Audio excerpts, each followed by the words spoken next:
کہ 2018 میں عمران خان کو اسٹیبلشمنٹ لے کر کے آئی تھی. یہ بیانیہ اکثر ٹیلی ویژن کے اوپر بیچا جاتا ہے اور گھنگرو توڑتے ہوئے طوطی اس پر ناچتے ہیں. اس دعوے کے اندر کیا سچائی ہے آج آپ کو دکھاتا ہوں. 2018 میں جس وزیر اعظم ہاؤس میں بھی تو ہم نے ہی آپ کو بچایا تھا. 2022 میں اگر آپ کو نکالا ہے اور آپ کو اعتراض یہ کہ اسٹیبلشمنٹ میرے خلاف کیوں ہوئی, تو 2018 میں بٹھایا بھی تو ہم نہیں تھا. 2008 میں محترمہ نے اسٹیبلشمنٹ سے ہاتھ کیسے ملایا؟ کیا جلسے میں بندے اسٹیبلشمنٹ لے کے آ رہی تھی؟ نہیں, میں نے یہ تو نہیں کہا. تو آپ کے تو جلسوں میں لوگ لے کے آتے تھے نا بھائی. کیا بے نظیر کو جو 90 سیٹیں ملی تھی وہ اسٹیبلشمنٹ, وہ محترمہ کے خون تھا. تو آپ کے تو جلسوں میں لوگ لے کے آتے تھے نا بھائی. یہ جلسہ دیکھ رہے ہو, یہ واشنگٹن ڈی سی کے اندر ہو رہا ہے. یہ لوگ جتنے بھی اسٹیڈیم میں بیٹھے ہوئے ہیں سارے اسٹیبلشمنٹ نے بٹھائے ہیں. اسٹیبلشمنٹ لے کر کے آئی ہے. یہ تمام لوگ جو اسٹیڈیم میں عمران خان کا امریکہ کے اندر استقبال کر رہے ہیں بھائی کے مطابق اسٹیبلشمنٹ بندے لے کر کے آئی ہے. اب اسٹیبلشمنٹ کی اوقات دکھاؤں آپ کو. حال ہی میں پاکستان کی امبیسی کے سامنے عمران خان کے کارکنان نے ایک احتجاج کیا, جبکہ دوسری جانب اسٹیبلشمنٹ کے لوگوں نے بھرپور عوامی جلسہ کیا. ذرا ملاحظہ کریں.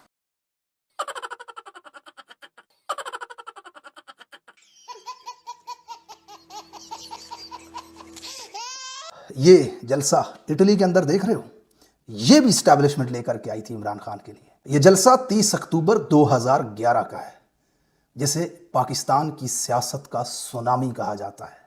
اس وقت اسٹیبلشمنٹ عمران خان کو نہیں میاں نواز شریف کو لے کر کے آئی تھی. تب بھی عمران خان کے ساتھ یہ عوام مینار پاکستان میں جمع ہوتی تھی, اور یہ عوام سڑکوں پہ نظر آ رہی ہے آپ کو. یہ جس دن عمران خان کو اسٹیبلشمنٹ نے نکالا تھا نا, یہ اس دن عوام سڑکوں پر نکل کے آئی تھی عمران خان کے حق میں. اسٹیبلشمنٹ جلسوں میں بندے لے کر کے نہیں آ سکتی. اسٹیبلشمنٹ عمران خان کو وزیر اعظم نہیں بنا سکتی.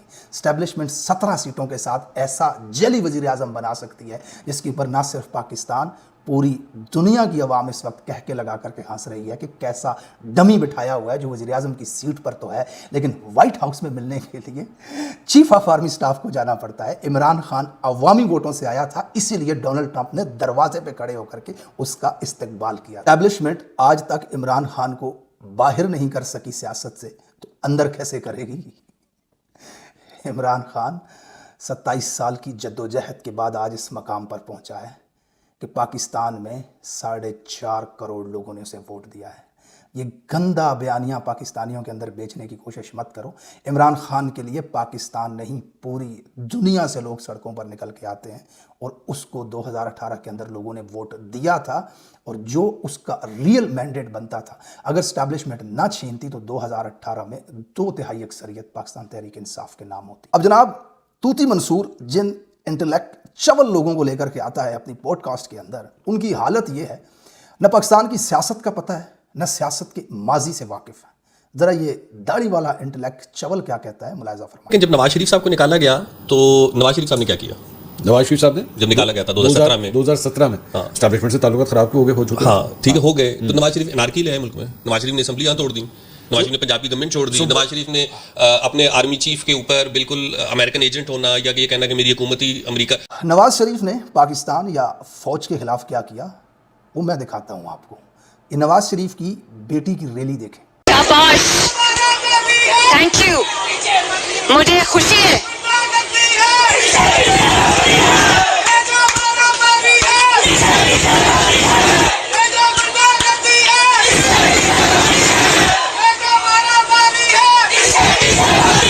عمران خان کی کسی ایک ریلی, کسی ایک جلسے میں مجھے اس طرح کے نعرے دکھا دو جن میں کہا گیا ہو کہ یہ جو دہشت گردی ہے اس کے پیچھے وردی ہے. اب نواز شریف نے لندن سے بیٹھ کر کے ٹیلی ویژن پر لوگوں سے خطاب کرتے ہوئے فوج کے بارے میں کیا کہا, ذرا یہ ملاحظہ فرمائیں. اس لیے تو میں ان کرداروں کا نام لیتا ہوں. جنرل باجوہ صاحب, آپ کو 2018 الیکشن میں پاکستان کی تاریخ کی سب سے بڑی دھاندلی اور عوام کے مینڈیٹ کی چوری کا حساب دینا ہے. جنرل باجوہ صاحب, آپ کو ارکان پارلیمنٹ کی ہارس ٹریڈنگ کا حساب دینا ہے. جنرل قمر جاوید باجوہ صاحب, آپ ہی اس مصیبت کی ماری قوم کی پریشانیوں کا موجب ہیں. جنرل قمر جاوید باجوہ صاحب, آپ نے ہماری اچھی بھلی چلتی حکومت کو رخصت کروایا اور ملک و قوم کو اپنی خواہشات کی بھینٹ چڑھایا. انہی لوگوں نے محب وطن اکبر بگٹی کو شہید کیا. انہی لوگوں نے بلوچستان اور سندھ میں ہمارے فضائی اڈے غیروں کے ہاتھوں میں گروی رکھے. انہی لوگوں نے 12 مئی کراچی اور لال مسجد اسلام آباد جیسے قتل عام کروائے.